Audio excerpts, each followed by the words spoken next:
kebaikan-Mu Tuhan dalam hidup kami Tuhan. Biar pada pagi hari ini Tuhan, kami mau datang menghampiri tahta-Mu. Sebab Engkaulah Tuhan kami. Haleluya.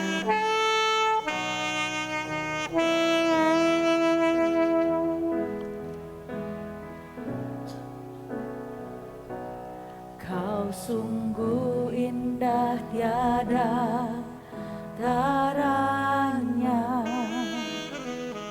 sungguh menakjubkan, sungguh ajaib untuk dimengerti,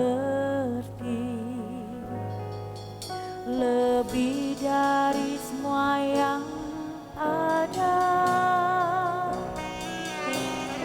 Hikmat-Mu tiada terselami, kasih-Mu dalam tak terduga. Kau sungguh indah tiada taranya, mulia dan berkuasa. Ku hormat akan Engkau, ku kagum hormat akan Engkau, Kau Allah yang layak dipuji. Ku kagum akan Engkau. Kita mau nyanyikan lagu ini dari hati kita kepada Tuhan. Kau sungguh indah tiada taranya, sungguh menakjubkan, sungguh ajaib untuk dimengerti, lebih dari semua yang ada. Hikmat-Mu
kembali boleh datang ke hadirat-Mu Tuhan. Dan sebentar kami mau menaikkan pujian bagi-Mu Tuhan. Sorak-sorai dan sukacita, sebab Tuhan baik. Buat segala pekerjaan tangan-Mu di dalam hidup kami ya Tuhan. Biar dari awal pertengahan hingga akhirnya ibadah ini kami serahkan ke dalam tangan-Mu. Terima kasih ya Bapa, terima kasih Tuhan Yesus, terima kasih Roh Kudus. Haleluya. Amin. Sekali lagi shalom saudaraku. Kita mengucap syukur sebab Tuhan baik dalam hidup kita. Amin. Mari kita mau bangkit berdiri, kita mau nyanyikan pujian bagi Tuhan. Kita mau masuk gerbang Tuhan dengan nyanyian dan ucapan syukur. Haleluya. Mari kita berikan tepuk tangan bagi Tuhan. Haleluya, terima kasih Tuhan.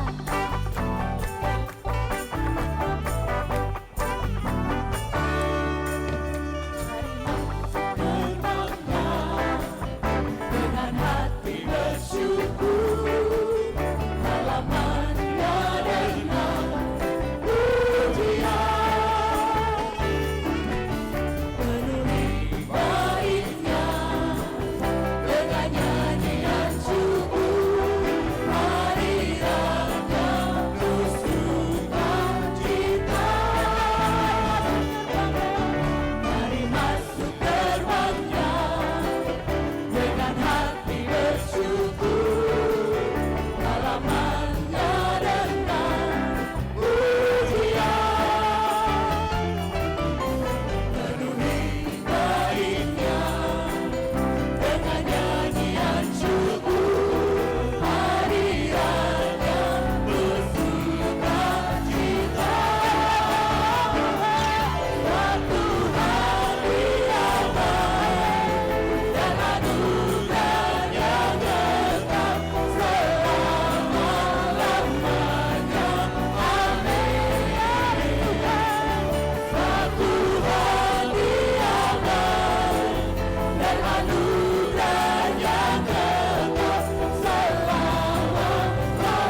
mau merasakan sukacitanya Tuhan, berikan tepuk tangan bagi Tuhan kita.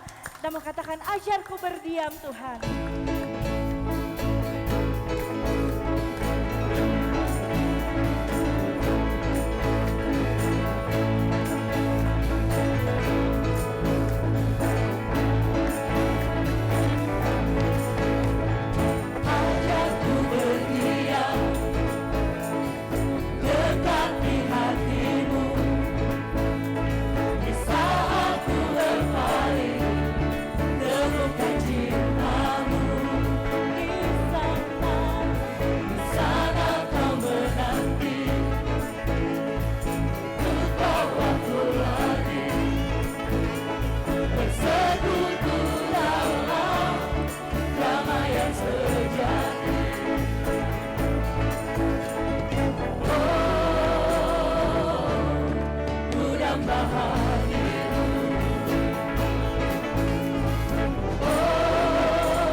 Pujian dengan sungguh-sungguh dari hati kita kepada Tuhan, maka kuasa Tuhan dicurahkan. Amin. Yang percaya katakan amin. Amin. Haleluya. Kita tepuk tangan bagi Tuhan.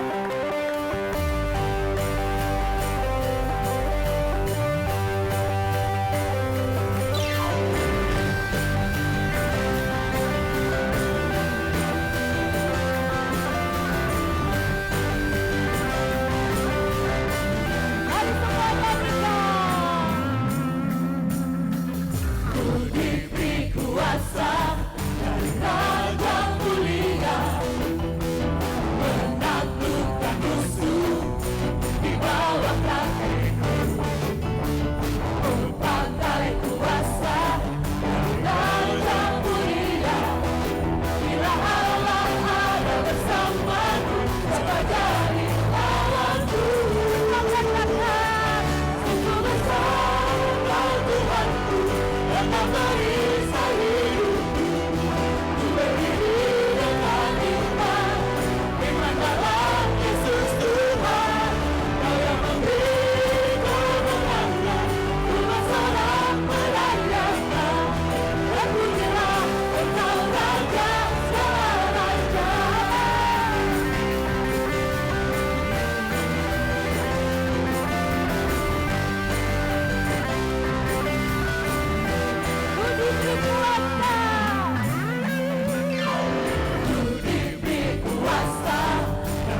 iman dalam Yesus Tuhan, Kau yang memberi kemenangan. Ku bersorak merayakan, terpujilah Engkau Raja selama-lamanya. Sungguh besar Kau Tuhanku, Engkau perisai hidupku. Ku berdiri dengan iman, iman dalam Yesus Tuhan, Kau yang memberi kemenangan. Ku bersorak merayakan, terpujilah Engkau Raja selama-lamanya. Terpujilah Engkau Raja selama-lamanya. Haleluya. Terpujilah Engkau Raja selama-lamanya.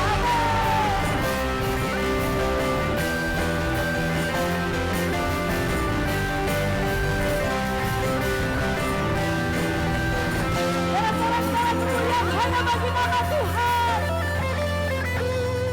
Haleluya. Silakan duduk Bapak Ibu, saudara-saudari. Sekarang kita mau siapkan hati kita. Kita mau tenggelam lebih dalam, masuk dalam hadirat Tuhan. Kita mau siapkan hati kita mendengarkan suara Tuhan. Terima kasih Tuhan. Haleluya.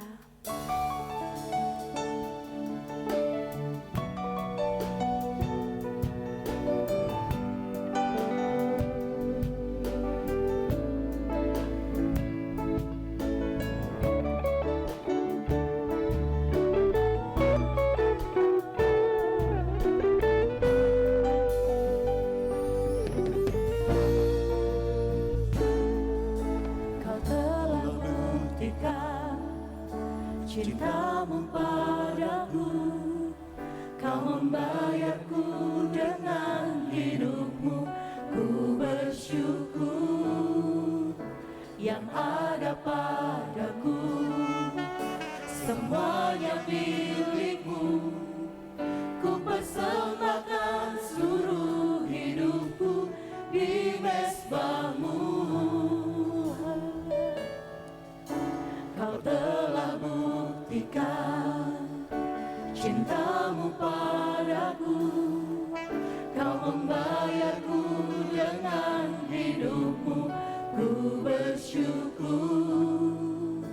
yang ada padaku. Semuanya milik-Mu. Ku persembahkan seluruh hidupku di mezbah-Mu. Hanya Kau yang menjadi tempat jawaban. Hanya Kau tempatku berharap. Berjalan bersama-Mu ku takkan goyah. Sebab tangan kasih-Mu tersedia bagiku. Selamanya Kau ku cinta.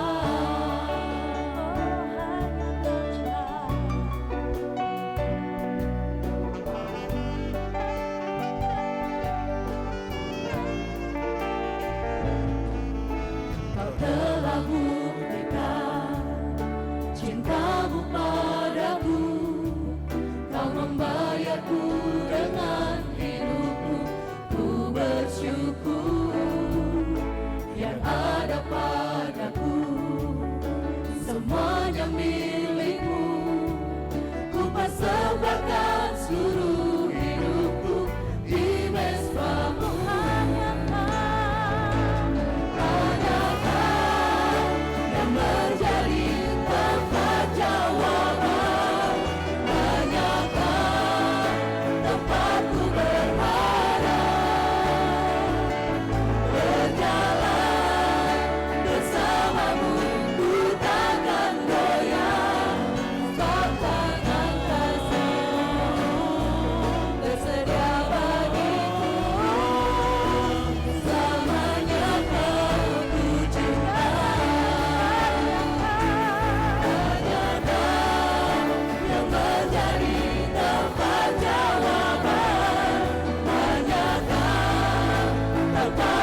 kami telah siap Tuhan untuk mendengarkan firman-Mu pada pagi hari ini.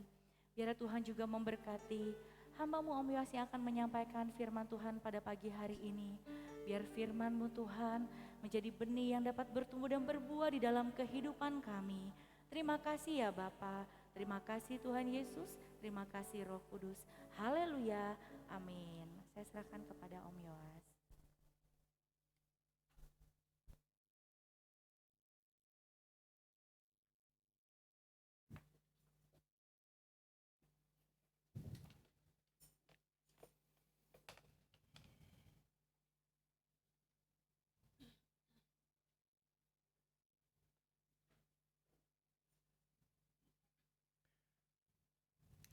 Shalom, puji Tuhan, hari ini kita dapat memuji dan memuliakan Tuhan dan kita juga dapat mendengarkan firman Tuhan. Hari ini kita mempunyai tema yang bagus sekali mengenai pertanyaan kita. Mengapa perubahan perilaku kita hanya sementara? Mungkin saudara bisa amati diri saudara sendiri dan saudara juga bisa amati orang-orang yang saudara nasihati. Jadi seringkali di dalam kehidupan kita punya perilaku yang baik itu hanya sementara.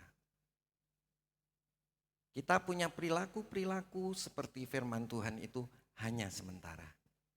Atau mungkin kita mengamati akan teman-teman kita yang ada di dalam pengembalaan kita, saudara-saudara, kita lihat perilaku mereka itu baiknya, benarnya itu cuma sementara.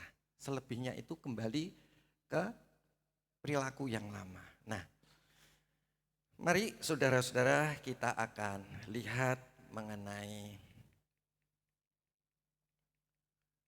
di sini ada masalah yang terjadi di dalam kehidupan kita atau orang-orang yang kita gembalakan.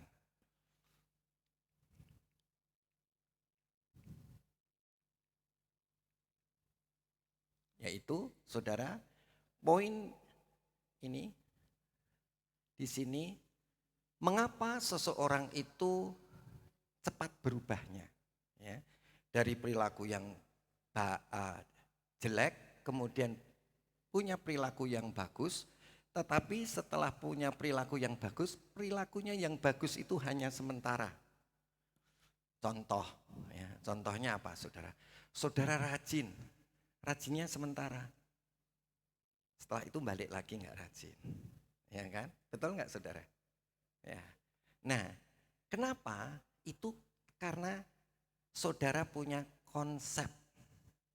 Konsep itu adalah pikiran atau hati kita. Lebih tepatnya pikiran.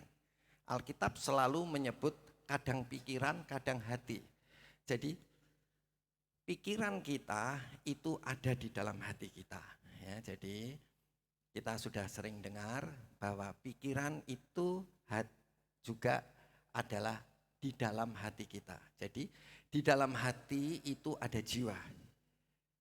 Yang terpenting di dalam jiwa itu adalah pikiran. Kemudian di dalam hati yang sama, yang paling dalam itu namanya roh. Tempat kita berhubungan dengan Tuhan. Nah, jadi kalau saudara lihat diri saudara dan orang lain, kemudian saudara-saudara itu bisa dari kebiasaan yang jelek bisa bagus. Bagusnya itu cuma sementara. Benar nggak sih saudara? Ya kan? Kita bisa bagusnya cuma sementara kan? Selebihnya balik lagi jadi jelek. Ya nggak apa-apa itu. Mari kita lihat kenapa bisa begitu. Nah, ya itu karena konsep kita yaitu pikiran atau hati kita. Nah, kita lihat. Di sini beberapa kebenaran lebih penting untuk konseling Alkitabiah. Jadi saudara dan saya itu bisa benar terus-menerus. Ya. Gimana supaya bisa benar terus-menerus? Konsep saudara yang harus diperbaiki. Ya, konsep. Nah, sekarang saya tunjukkan masalah dulu supaya saudara nanti kita mikir bareng-bareng. Nomor 1, banyak konselor bertanya-tanya, mengapa mereka hanya melihat perubahan sementara dalam kehidupan konseli. Konselor itu penasehat, konseli yang dinasehati ya, supaya gampang gitu ya.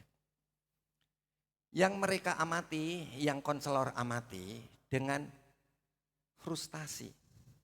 Ya, konselor, ya, bukankah kita suka frustasi kepada anak-anak kita? Bukankah kita suka frustasi kepada karyawan kita? Bahkan bukankah kita suka frustasi terhadap domba-dombanya Tuhan yang kita gembalakan? Dia baik sementara, balik lagi ke yang enggak baik ya. Sampai dikatakan di sini konselor-konselor itu menjadi frustasi. Kenapa? Karena mereka kembali melakukan dosa yang sama yang tidak lama kemudian setelah dia benar jatuh lagi ke dalam dosa ya kan. Oke, sampai di sini bisa nangkap ya saudara ya. Mestinya bisa enggak menjadi berubah, bukan sementara, tapi terus menerus bisa. Ya, jadi saudara jangan bilang nggak bisa ya, bisa. Ya. Di dalam Tuhan kita sanggup melakukan segala perkara. Jadi kalau kata-kata nggak bisa itu bukan berasal dari Tuhan. Tapi kalau berasal dari Tuhan itu pasti apa saudara bisa. Pertanyaan yang kedua. Dalam kebanyakan kasus alasannya adalah pemikiran. Yang tadi saya katakan konsep itu pemikiran. Pikiran itu ada di dalam hati. Hati mempunyai 2 bagian, yaitu jiwa bagian luar, bagian dalamnya hati. Yang paling dalam adalah roh. Jadi disebut di sini pikiran atau hati. Para konseli itu belum dibaharui. Ya. Kenapa? Kok orang itu berubah cuma sementara? Ya, nanti saudara akan tahu. Kenapa kita berubahnya sementara? Karena pikiran kita, konsep kita, ya, baru dikasih firman Tuhan. Pikiran kita belum baru. Ya, kalau istilahnya kita hanya tahu Taurat yang ada di dalam pikiran kita yang kita renungkan. Tapi pikiran kita belum jadi baru. Ya, bisa nangkep nggak saudara ya? Jadi harusnya bisa nggak? Bisa kalau pikiran kita dibaharui. Ya kan? Kenapa kok kita bolak-balik? Saudara masih ingat? Saya saking frustasinya, saya baptis diri saya sendiri di kamar mandi. Ya. Tuhan ampuni saya. Kemudian saya ngomong apa saudara? Aku sudah mati bersama Engkau. Dan sekarang aku hidup bukan aku lagi. Tapi Kristus yang hidup di dalam aku. Habis begitu, cuma ngerti di otak kan. Otak saya belum dibaharui kan. Ya jatuh lagi dalam dosa. Ya, jadi kalau saudara kembali jatuh dalam dosa, konsep saudara belum dibaharui. Pikiran saudara belum dibaharui. Baru diisi firman Tuhan. Tetapi belum dikerjain sama Roh Kudus sehingga pikiran saudara baru. Beda apa sama sih? Beda. Saudara baru faham ngerti firman Tuhan. Tapi pikiran saudara belum dibaharui oleh Roh Kudus. Ya. Nah itulah kemudian timbul namanya belum dibaharui, itu artinya pikiran saudara belum dibaharui, artinya saudara walaupun sudah lahir baru, tapi saudara belum menjadi manusia baru. Apa bedanya lahir baru? Rohnya baru terima Yesus. Rohnya baru dibaptis Roh Kudus. Terus pikirannya baru merenungkan firman Tuhan. Tapi pikirannya belum dibaharui. Kalau saudara pikiran saudara itu setelah merenungkan firman Tuhan dan saudara itu kemudian berdoa dalam bahasa roh, kemudian Roh Kudus itu akan ngomong di dalam pikiran saudara. Yang kita sebut namanya rema. Ya. Gini loh nak, gini loh nak. Nah, dengan Roh Kudus bicara kepada saudara di dalam pikiran saudara, dari pikiran yang lama, manusia lama menjadi pikiran baru, yaitu manusia baru. Sekarang saudara sampai mana?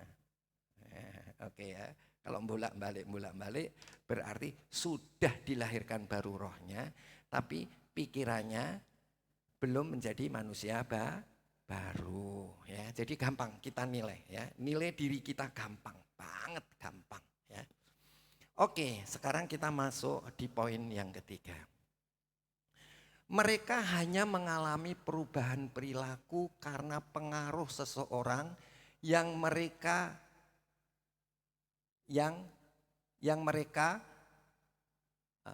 pengaruh seseorang yang mereka melalui trik, ini salah, psikologis. Jadi misalnya saudara, perilaku saudara bisa baik karena apa? Mereka menggunakan, orang tua menggunakan trik psikologi. Orang itu dicuci otaknya. Nah, kamu harus rajin supaya kamu berhasil. Ya kan? Kan suka kita ngomongin anak-anak begitu kan? Betul apa enggak betul? Ya. Lebih kasar lagi. Nah, kalau kamu enggak rajin dan nilaimu enggak berhasil, kamu uang jajannya dikurangin. Nah, ya kan? Kita suka begitu kan, saudara? Ya kan? Nah, itu namanya trik psikologi. Ya, cara-cara kejiwaan, ya, cuci otak. Nah, kalau saudara begitu, kemudian apa yang terjadi? Jadi, trik psikologis itu adalah menekan mereka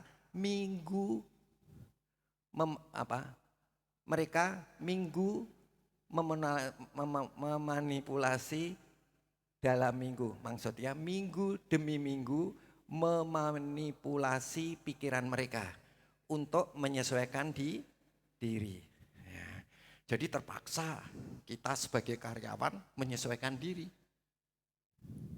Kita sebagai anak menyesuaikan diri. Kita sebagai pelayan Tuhan terpaksa menyesuaikan diri. Bisa enggak? Bisa menyesuaikan diri. Karena cuci otak, tapi otaknya belum dibaharui. Bisa nangkep enggak saudara? Bisa nangkep enggak saudara? Ya, kalau saudara bisa nangkep. Nah, atau dengan kata lain, saudara belum menjadi manusia baru, tapi masih menjadi manusia lama. Ciri-cirinya apa? Habis dinasehati nurut, habis lagi enggak nurut. Besok lagi nurut, besok lagi enggak nurut. Ya ngerti ya saudara ya? Nah itu.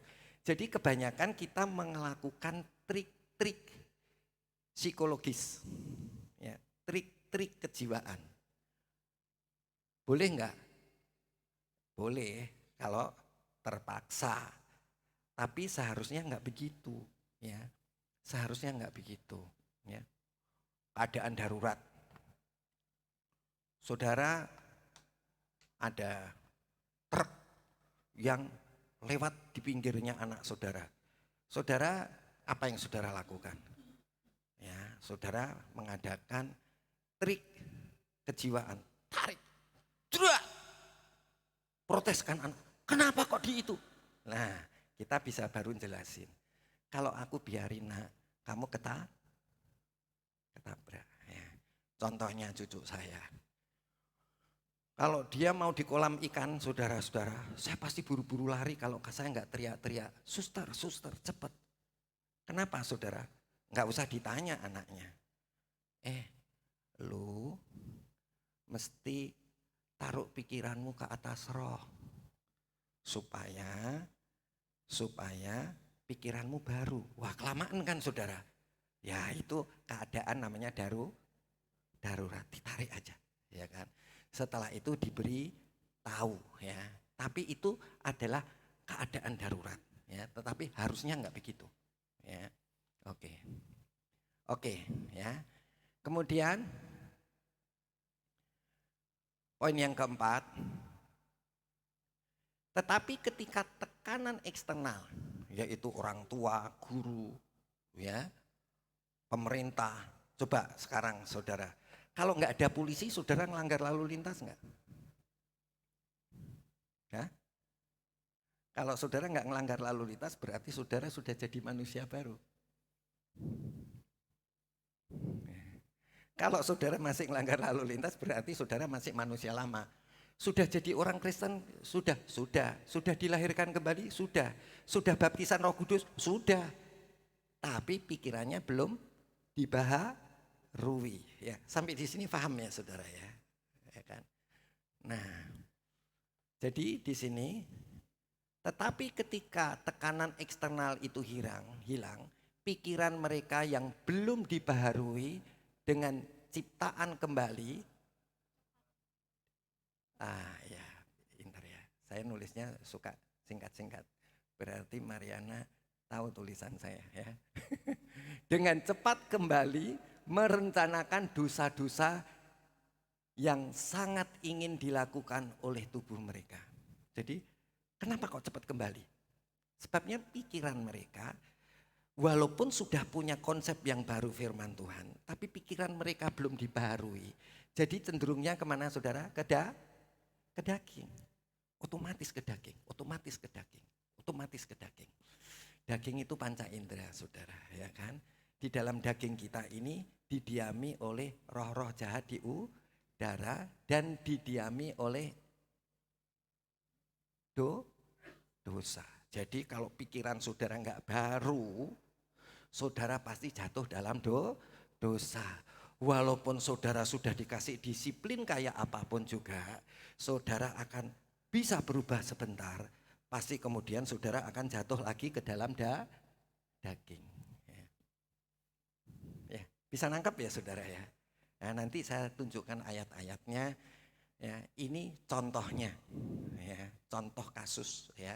Oke, contoh kasus yang kemudian yang kelima adalah jika kita ingin mempraktekkan konseling Alkitabiah yang benar, saudara ingat minggu yang lalu saya bilang apa? Kita sebagai penasehat harus menunjukkan kebenaran. Harus. Enggak boleh kebenaran itu dikurangi. Kenapa saudara-saudara? Kebenaran adalah kebenaran. Kebenaran adalah sifatnya Allah. Ya. Jadi saudara, kebenaran itu adalah hakikatnya Allah. Nah, jadi kebenaran kita tidak boleh mengurangi kebenaran. Yang namanya benar ya benar, yang namanya salah ya salah, itu harus dinyatakan. Nah, kalau gitu orang yang belum menjadi manusia baru stres enggak? Stres enggak? Stres. Ya kan? Tapi kita tidak boleh membuat orang lain stres. Kenapa enggak stres? Karena kita memberi jalan keluar, ya. Jadi menjadi seorang konselor, menjadi seorang penasehat itu harus menyatakan kebenaran, tapi harus kasih jalan keluar, ya. Ngerti ya saudara ya? Kebenaran harus dinyatakan, jangan kebenaran dikurangi atau ditiadakan. Tetapi saudara juga harus disajikan namanya way out, jalan keluar. Jalan keluarnya apa? Nah, sekarang kita lihat. Kita ingin mempraktekkan konseling Alkitabiah yang benar, kita harus mendapatkan sebanyak mungkin informasi tentang pemikiran dan keinginan. Ya. Kita harus tahu pikirannya dia itu apa. Ya. Jadi kalau saudara misalnya suka ngelanggar gitu ya saudara ya, coba saudara jangan bertanya pada rumput yang bergoyang. Tanya isi pikiranmu apa, keinginanmu itu apa. Saudara tahu ya, apa yang di pikiranmu? Apa yang di kehendakmu? Pikiran dan kehendak itu namanya konsep. Ya, itu adalah kehidupan dasar. Sedangkan emosi dan perilaku itu adalah sekunder daripada kehidupan. Ya, jadi apa yang kau pikirkan, ini nama yang engkau inginkan, yang kehendaki, itu namanya konsep dasar kehidupan, kehidupan primer. Tapi saudara-saudara ingat, hati-hati sama yang ini, yang primer. Karena primer itu akan berkembang menjadi sekunder, yaitu emosi dan perilaku. Jadi mana yang harus dijaga? Psikologi adalah apa tadi? Perilakunya yang harus dijaga, atau yang harus dijaga pikirannya? Pikiran. Ya. Jadi pikirannya jangan cuma, bahasa Jawanya cuma dijejelin sama firman Tuhan, tapi pikirannya harus dibaharui. Siapa yang baharui? Firman dan Roh Kudus. Jadi firman yang ada di dalam otak kita itu mesti harus ada firman. Tapi saudara harus tahu ada Roh Kudus di dalamnya.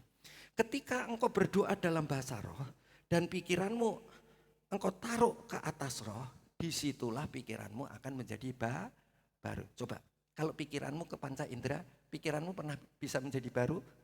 Gak bisa. Walaupun saudara berdoa dalam roh terus, pikiran saudara ke panca indera terus, gak bisa. Nah, sebentar saya lanjutkan sedikit.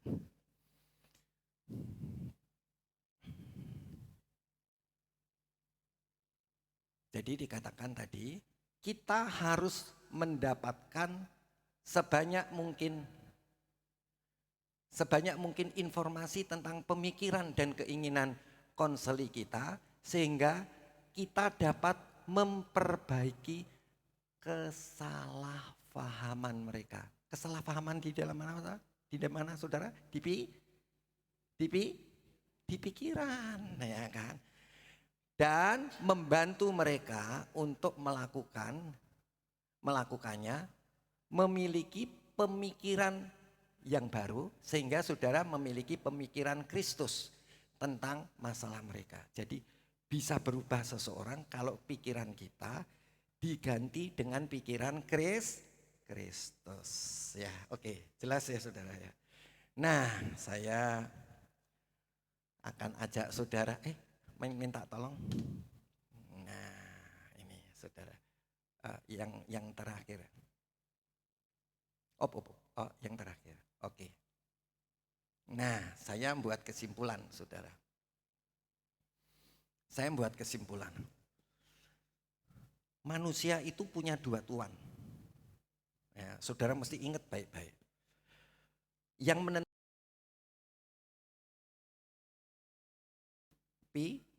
pikiran, ya. Jadi saudara harus hati-hati. Maka itu Tuhan bilang, orang itu bersalah itu karena perbuatannya atau pikirannya? Pikirannya. Saudara enggak usah saudara itu nyuri, tapi mengingini harta orang lain itu sudah dosa. Jadi yang penting saudara pelihara itu pikiranmu, ya kan? Saudara enggak berzina secara tubuh, tetapi engkau mengingini orang perempuan yang bukan milikmu, itu sama dengan zina. Wah, itu susah kan? Memelihara pikiran. Bisa isi dengan firman, terus apalagi saudara? Engkau sudah dilahirkan baru sampai engkau menjadi manusia baru. Ya. Nah, saudara pasti perilaku saudara berubah. Saya bisa minta tolong, masih ada kesulitan, oke enggak apa-apa. Nah, saya dibuatnya tidak bisa membaca tapi karena kecil.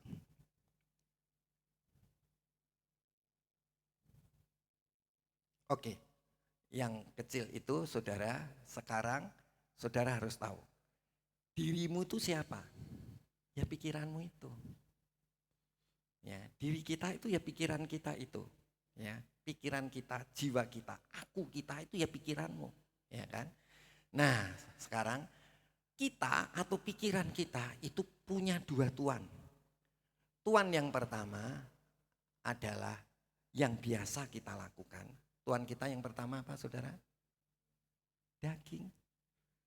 Saudara mikir, kita mikir, apa yang ada di dalam pikiranmu? Yang engkau lihat, yang engkau dengar, yang engkau kecap, yang engkau raba, apa yang engkau rasa? Apa yang engkau cium? Ya kan? Itu adalah Tuhan kita. Benar kan saudara? Kalau saudara dengar omongan orang gak enak, pikiranmu ke yang mana? Jawab dong. Ke panca indera. Itu normalnya manusia. Ya, tapi kita kan sudah jadi anak Tuhan. Ya, maka itu Tuhan di dalam 2 Korintus 5 ayat 15, dan Kristus telah mati bagi semua orang supaya mereka yang hidup bukan hidup untuk dirinya sendiri, tetapi dia hidup bagi Tuhan yang telah mati dan yang telah dibangkitkan. Artinya apa saudara? Dagingmu itu harus mati. Ya, daging kita ini harus mati. Siapa yang bisa membunuh daging? Nggak ada yang bisa membunuh daging. Nah, yang bisa membunuh daging itu apa? Kalau pikiran saudara ke arah roh. Ya, oke, saudara bingung kalau saya nggak tunjukkan ayatnya. Ayo saya tunjukkan ayatnya saja. Nah, ini saya mau tunjukkan ayat. Kita ini punya 2 Tuhan, saudara. Ya. Oh, sorry. Ya. Nah, ini di sini konsep itu adalah sebentar. Oh, sorry. Oke, ini. Matius 6 ayat 24. Bisa kebaca saudara? Matius 6 ayat 24. Kita ini punya 2 Tuhan. Pikiran kita punya 2 Tuhan. Ya. Saya bacakan. Matius 6 ayat 24. Tak seorang pun dapat mengabdi kepada 2 Tuhan. Orang itu pikirannya. Ya. Tidak ada seorang pun yang dapat mengabdi kepada 2 Tuhan. Karena jika demikian ia membenci yang seorang dan mengasihi yang lain. Saudara, kalau saudara mengabdi pada daging, saudara pasti benci roh.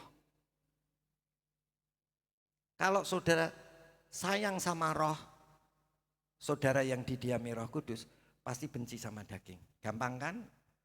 Gampang apa enggak susah? Gampang. Jadi saudara dan saya harus tegakkan kebenaran, tetapi saudara harus kasih solusi. Ya. Kebenaran harus ditegakkan. Ya, tapi kasih solusi. Jangan kebenaran tapi enggak kasih solusi. Lah itu namanya jahat. Ya. Orang jahat sama orang baik itu apa saudara? Orang jahat itu dia kasih aturan tapi tidak kasih jalan keluar. Tapi orang baik itu kasih aturan tapi kasih jalan keluar. Saudara bisa memahami enggak? Jadilah orang tua yang baik. Jadilah pemimpin yang baik. Kasih aturan yang benar, tetapi kasih jalan keluar. Ya. Paham ya saudara ya? Dan kita di sini ikut Tuhan itu dikasih jalan keluar. Ingat, pikiranmu itu punya 2 Tuhan. Karena jika demikian, ia akan membenci yang seorang dan mengasihi yang lain. Atau ia akan setia kepada seorang dan tidak mengindahkan yang lain. Kamu tidak dapat mengabdi kepada Allah dan kepada Mamon. Ya.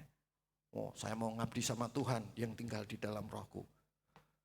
Selama saudara, pikiran saudara ke arah roh, ke arah daging, gak bisa ngabdi. Ya, karena prinsipnya kita punya 2 Tuhan. Gampang kan sekarang? Oh gimana saya supaya nggak bisa? Gimana saya bisa bunuh daging saya? Ya udah pikiranmu ke arah roh. Ya kan? Gampang kan? Kan saya suka ngomong. Kalau saya bangun pagi nggak kuat, saudara-saudara. Saya bangun pagi atau nggak bangun pagi? Saya tetap harus bangun pagi.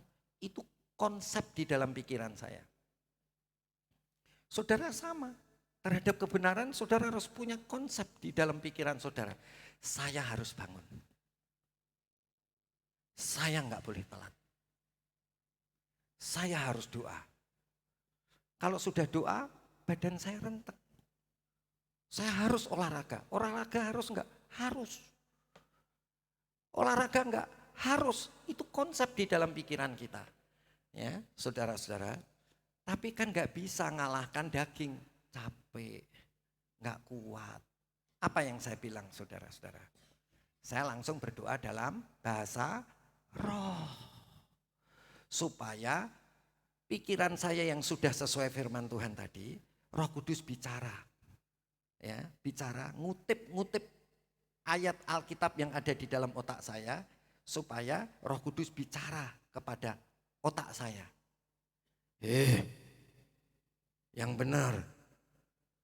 Itu benar. Ayo bangun. Ayo olahraga.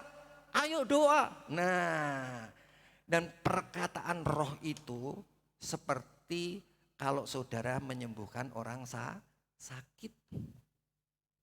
Ya, seperti kalau saudara mengusir setan. Nah, ya, jadi saudara, apa yang saudara ucapkan jangan cuma ngutip dari pikiran, tetapi apa yang saudara ucapkan kutip dari Roh Kudus. Ya, saya akan pernah ceritakan, saya di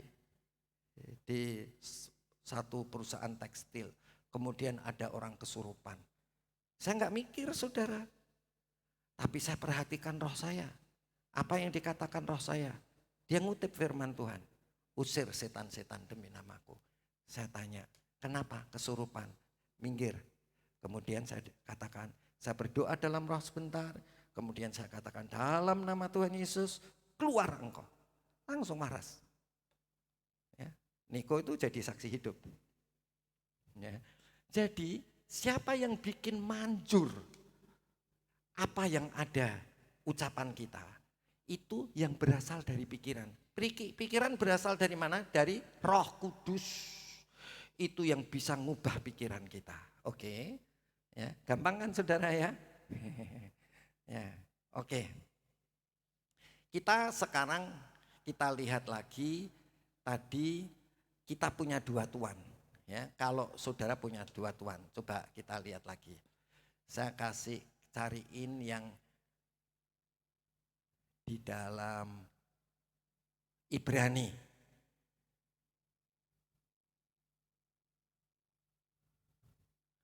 Sebentar ya saudara.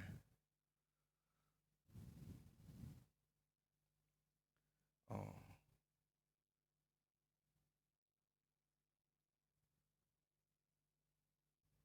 Sebentar ya saudara, saya carikan di sini.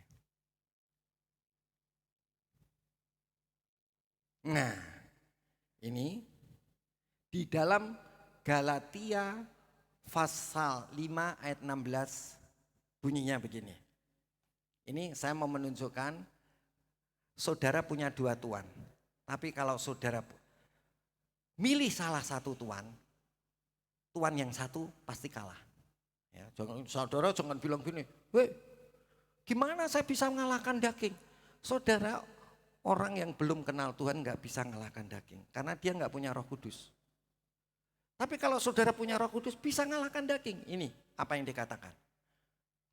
Maksudku ialah hiduplah oleh roh. Rohnya roh gede, Roh Kudus yang tinggal di dalam kita. Maka kamu tidak akan menuruti keinginan daging. Ya, bunuh daging itu gampang. Apa saudara caranya? Isi pikiranmu dengan firman, itu standar firman Tuhan harus di otak kita. Setelah standar firman Tuhan ada di dalam otak kita, saudara-saudara, kemudian saudara harus berdoa di dalam roh setelah saudara terima Yesus. Waktu saudara berdoa dalam roh, Roh Kudus itu akan ngutip ayat Alkitab. Tapi ini kutipannya menjadi firman yang logos di otak, menjadi oleh roh diubah menjadi rema. Firman yang hidup, Firman yang mati diubah menjadi firman yang hidup. Jadi ini berkuasa. Bunuh apa saudara? Nih, bunuh apa saudara ini? Daging ya. Jadi saudara, kebenaran firman Allah harus dinyatakan. Dinyatakan di mana? Di dalam otak kita. Harus. Tapi semua orang akan frustasi. Karena kita seorang pemimpin yang baik, kita harus memberikan jalan keluar. Jalan keluarnya apa saudara? Hiduplah oleh roh. Ya. Firman harus di sini, tapi hidup oleh roh. Saudara berdoa dalam roh, saudara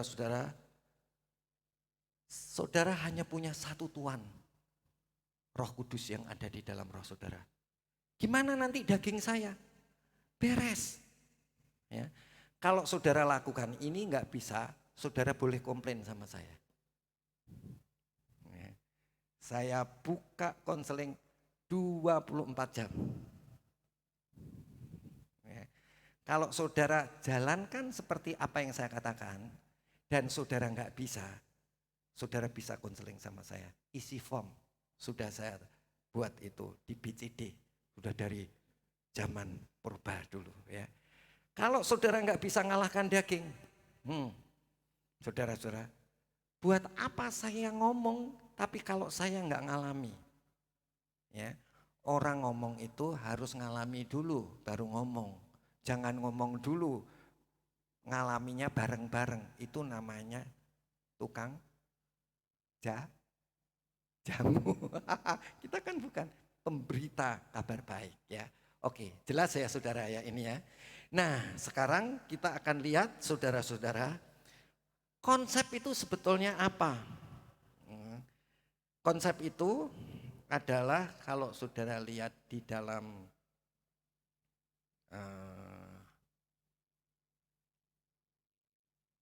sebentar ya. Ini konsep.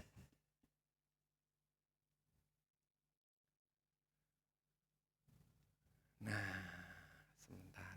Nah, konsep itu pikiran. Ya, konsep itu pikiran, ya. Di sini dikatakan istilah hati dalam kitab suci sering digunakan secara bergantian dengan kata pikiran. Hati, kadang pikiran, ya. Tadi saya sudah jelaskan, ya. Kejadian 6 ayat 15 di sini dikatakan, nih. Kenapa Nabi Nuh membuat bahtera? Ya. Dia buat bahtera karena apa saudara? Dia punya konsep. Konsepnya apa? Yaitu pikiran atau hatinya dia. Kejadian 6 ayat 15. Beginilah engkau harus membuat bahtera itu. Kedinginan ya Tan. Oh. Beginilah engkau harus membuat bahtera itu. 300 hasta panjangnya. Di pikirannya itu ada 300 panjangnya. Terus 50 hasta lebarnya. Lebarnya 50. Di mana itu?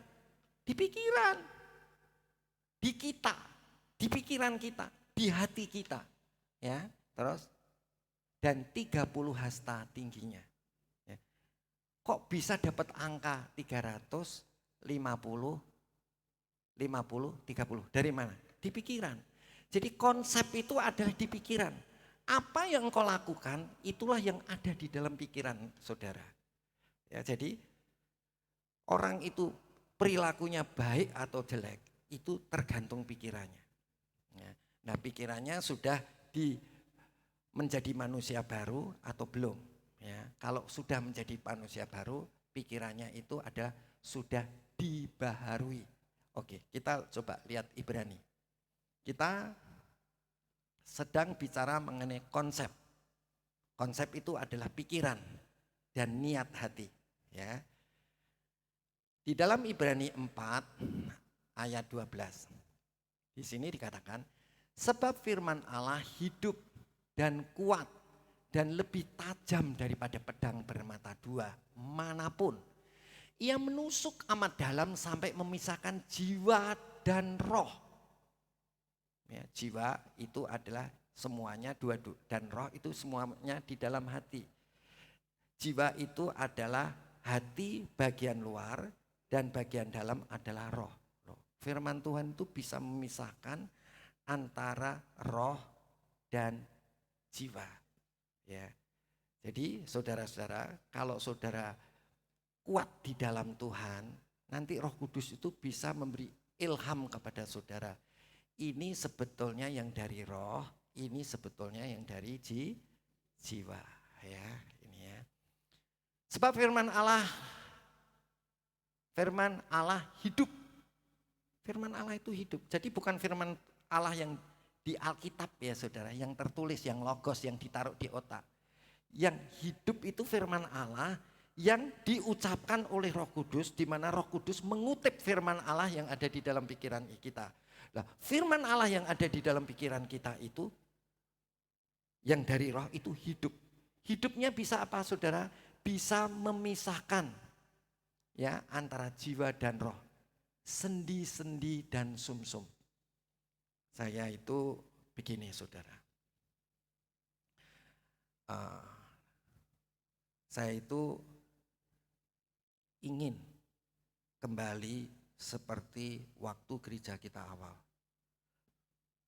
Ya. Apa gereja kita awal dulu? Dulu itu cuma anak-anak kecil, remaja-remaja. Ya. Kemudian di hari Sabtu itu kita berdoa. Doanya apa saudara? Nah, berdoa dalam bahasa roh dan kemudian pemuritan. Ngajari itu ya. Ayo kita hidup baru, kita menjadi manusia baru ya. Kira-kira begitu.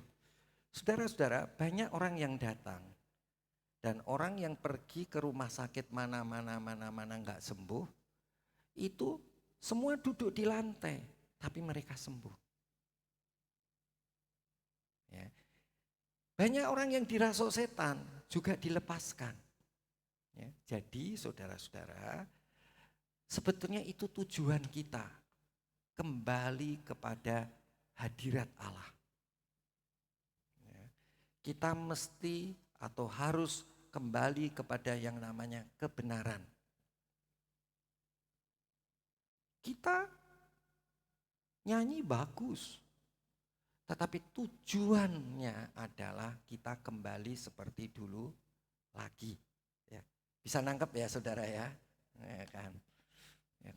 Di mana mereka nyembah Tuhan sama dengan saudara nyembah Tuhan di sini. Ya, mereka pemuritan lah. Kenapa? Kok sama-sama nyembah Tuhannya? Kemudian terjadi mujizat. Ya, kenapa kita di sini sama-sama nyembah Tuhan nggak ada mujizat? Saudara tahu? Karena mereka mau memenuhi pikiran konsep mereka dengan firman, kemudian dia mau dilahirkan baru, dia mau menjadi manusia baru, dia mau saling menasehati, kemudian terjadilah kesembuhan. Ya. Nah saudara-saudara, sampai dulu tante-tante ya bilang sama istri saya, tolong dong yang doain jangan anak kecil-kecil, gitu ya kan? Gitu saudara. Tapi anak yang tidak diperhitungkan oleh manusia, tapi Tuhan memakainya. Karena apa? Mau menjadi manusia baru. Ayo kita semua mau menjadi manusia baru, ya kan? Mungkin kita lebih ganteng, lebih cantik sekarang. Kita pakai jas, ya kan? Dulu kita cuma pakai rok panjang, ya kan? Ya kan, di sini nggak ada rok mini dulu. Ya, roknya panjang-panjang, ya kan? Ya kan? Doanya rajin betul-betul. Walaupun dia pikirannya nggak ngerti apa-apa, mau diisi oleh firman Tuhan konsepnya. Tetapi dia juga mau terima Yesus lahir baru, kemudian dia mau dibaptis dengan Roh Kudus, dipenuhi Roh Kudus, dan dia mau berdoa dalam roh senantiasa. Dan apa yang terjadi? Banyak yang disembuhkan. Nah, itu tujuan kita. Bagus sih, musik bagus, bagus. Penari bagus, bagus. Ya kan? Singer bagus, bagus. Tapi itu belum mencapai tujuan. Ya. Jadi kita harus tahu tujuan kita. Ya. Tujuan kita melayani Tuhan untuk apa ya? Oke. Saya pasti tidak bisa selesaikan, saudara-saudara. Di dalam Ibrani ini dikatakan, sebab firman Allah hidup dan kuat lebih tajam dari pedang bermata dua manapun, yaitu firman yang hidup, yaitu yang dari Roh Kudus, yang mengutip dari apa yang ada di dalam pikiran kita. Ia menusuk amat dalam sampai memisahkan jiwa dan roh, sendi-sendi dan sumsum. Jadi kalau saudara sakit pun bisa sembuh loh. Ya, bisa sembuh. Saya kan sudah kesaksian berkali-kali. Yang penting saya nurut sama Tuhan. Apa yang dikatakan Roh Kudus di dalam diri saya. Saudara jangan kutip begitu aja ada yang ada di dalam pikiran. Ya, tetapi yang ada di pikiran yang diberitahu oleh Roh Kudus. Apa yang saya itu kan sebetulnya katarak, saudara. Ya, tapi katarak saya hilang dengan sendirinya. Walaupun dokter bilang ini nggak bisa. Begitu sembuh, saudara, dokter bilang apa? Wah, ini mujizat. Itu dokter bukan orang Kristen. Ini mujizat, Pak. Ini mujizat. Ya. Saya setelah COVID, saya itu nggak bisa berlutut duduk begini, kemudian berdiri, saya nggak bisa, saudara. Lutut saya dua-duanya kletak-kletuk untuk berdiri atau jongkok. Dan sakit sekali. Saya merenungkan firman. Tapi yang di firman ini nggak mesti dilakukan. Ingin dilakukan. Kapan? Firman yang hidup. Firman yang hidup itu bukan logos. Firman yang hidup itu adalah logos yang sudah diucapkan Roh Kudus di dalam roh kita. Roh Kudus bilang apa? Kamu olahraga. Ya, kamu jongkok berdiri. Waduh, saudara. Waktu saya jongkok berdiri, kletak-kletuk. Kalau pikiran saya ke arah daging, ke arah panca indera, apa kira-kira yang terjadi? Enggak jadi saya. Tuhan, sorry. Enggak bisa ini. Pikiran saya sempat punya pikiran, waduh ini engsel saya ini sudah beradu ini. Ya, sudah enggak ada lemaknya, kletak-kletuk ini hampir pecah ini kali ya. Itu pikiran saya. Tapi pikiran itu harus ke arah mana, saudara? Roh. Apa yang Roh Kudus katakan? Ya udah itu yang dilakukan. Saudara, kalau saudara nuruti roh, saudara pasti tidak nuruti daging. Apa yang terjadi? Ya saudara tahu, saya bisa. Ya kan? Enggak bunyi, saudara. Yang kemudian, dokter yang sama meriksa mata saya. Pak, glukoma. Persis suami saya. Apa yang Tuhan katakan sama saya? Saya kan paling takut, saudara. Kalau saya ini sukanya baca. Kalau saya nggak bisa baca Alkitab, gimana, saudara? Ya, saya juga sekarang masih kuliah.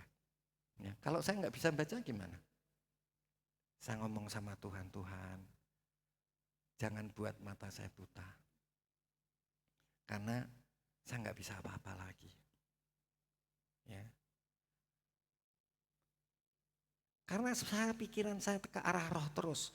Dan Roh Kudus itu ngomong terus. Ya, bahwa saya disembuhkan. Saya begitu balik. Suaminya itu masih glukoma. Suaminya si dokter ini. Saya akan tanya, dok, kok bisa glukoma itu apa? Kenapa? Gak tahu. Suami saya juga glukoma. Tapi begitu sembuh, saudara, wah, udah hilang.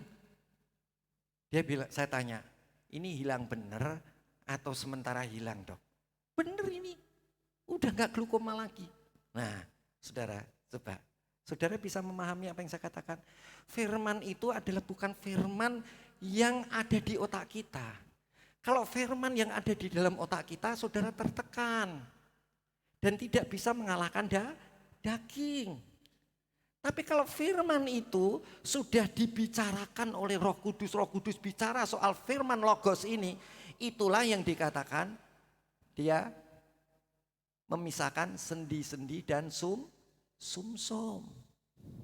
Ya, saya ingin kita semua ngalami ini. Dan bukan kita ngalami saudara, tapi di dalam pujian, penyembahan dan doa-doa kita. Dan sementara firman Tuhan diberitakan, kesembuhan itu terjadi dalam hidup kita. Amin saudara. Itu ya, itu tujuan kita beribadah. Ya, tujuan kita beribadah supaya roh dan pikiran kita dibarui atau menjadi lahir baru dan manusia baru. Tetapi juga perilaku kita yang harus berubah. Karakter kita berubah, perilaku kita berubah. Setelah perilaku kita berubah, pasti saudara dan saya akan diberi berhasil dalam setiap apa yang kita lakukan. Ya, kesembuhan demi kesembuhan akan terjadi dalam hidup kita dan berkat-berkat Tuhan akan berlimpah-limpah dalam hidup kita. Dan terakhir, ia sanggup membedakan pertimbangan dan pikiran hati kita. Ya, jadi konsep itu adalah pikiran yang ada di dalam hati kita atau suka silih berganti disebut hati atau pikiran. Siapa di sini kepengen Tuhan, bukan saja engkau memberkati aku, jadikan aku berkat untuk orang lain. Angkat tangan saudara. Mari kita bangkit berdiri. Mengiring Yesus keputusanku.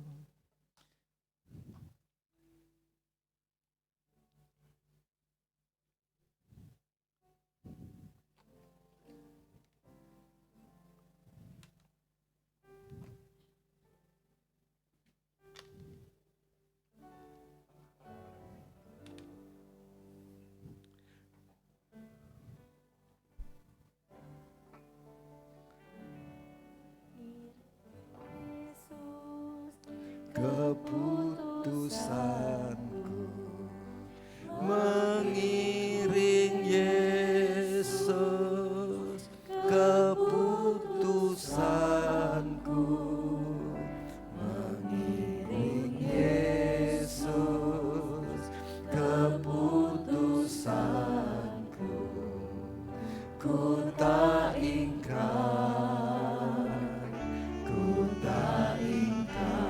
Mengiring Yesus, mengiring Yesus, keputusanku mengiring Yesus, keputusanku mengiring Yesus, keputusanku ku tak ingkar,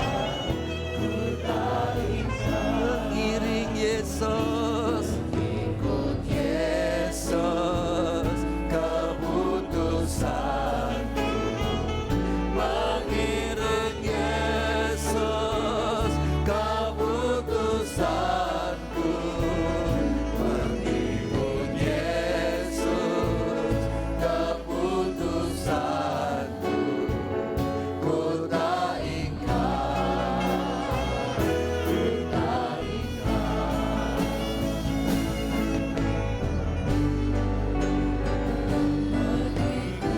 Yesus, keputusanku mengikut Yesus, keputusanku mengikut Yesus, keputusanku ku tak ingkar, ku tak ingkar. Bapa yang baik, Bapa yang berfirman kepada kami, tidak sekedar logos, tetapi Bapa berfirman kepada kami melalui Roh Kudus-Mu yang mengutip firman Tuhan yang logos yang ada di dalam pikiran kami menjadi firman Tuhan yang hidup, yang sanggup menyembuhkan kami, memisahkan sendi dan sumsum, yang sanggup untuk membuat kami supaya pertimbangan pikiran dan pikiran hati dapat dipisahkan. Tuhan, terima kasih. Kami semua sudah dipulihkan oleh Tuhan. Di dalam nama Tuhan Yesus kami sudah berdoa. Haleluya. Amin. Silakan duduk.